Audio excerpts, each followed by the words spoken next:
निकालता रहेगा। जय श्री गणेश।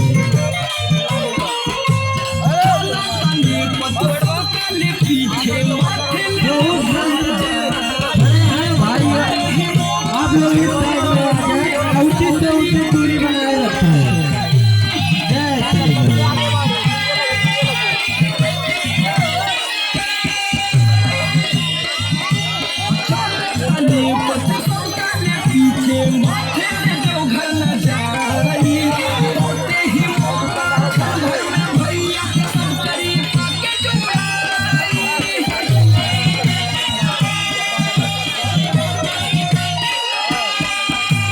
अगर किसी को चोट लग जाएगा तो उसका जिम्मेदार जो डॉक्टर है वो नहीं होंगे। अगर स्टेंट करते समय अगर किसी को चोट लग जाए तो डॉक्टर नहीं होंगे जिम्मेदार। आप लोग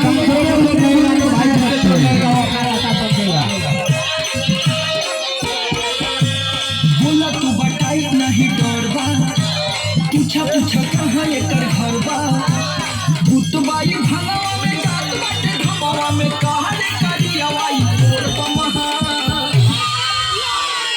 करे करियवाई तोरे साथे का।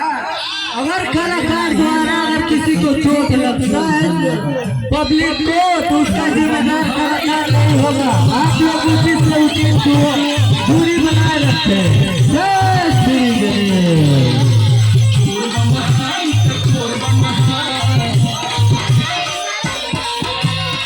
जो लोग उस साइड में खड़े हैं वो लोग इस साइड में आ जाए।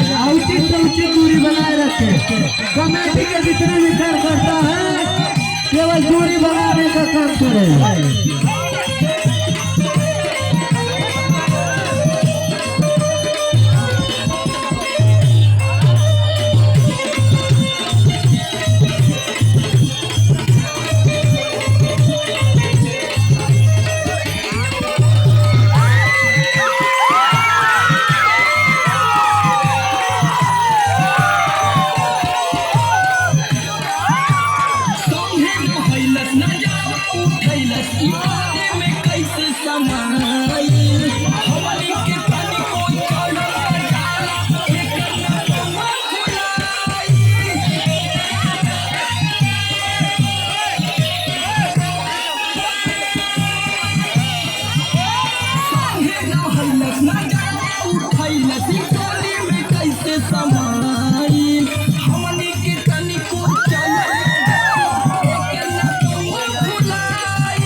जितने भी टीम वाले हैं बाजा के पास आने का कष्ट है। प्लीज पुदीना, प्लीज पुदीना। एके जल्दी हटावा नहीं तो जाए भर के किराया भाड़ा भी ना बची। हाँ तो यही से लखोर